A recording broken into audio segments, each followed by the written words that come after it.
If I was to give any advice on how to set your submission apart from the rest, I would really focus on how you bring it to life through examples and different supporting materials. I believe you can upload pictures, written text, things like that, that just show proof of what you've been able to do as a company.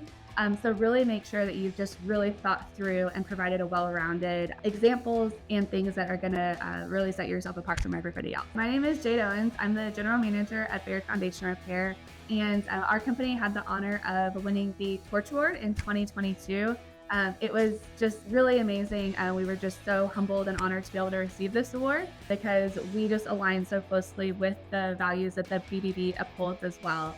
Around integrity, excellence, community involvement. So just to get the chance to be able to participate and then win the award was a really cool experience.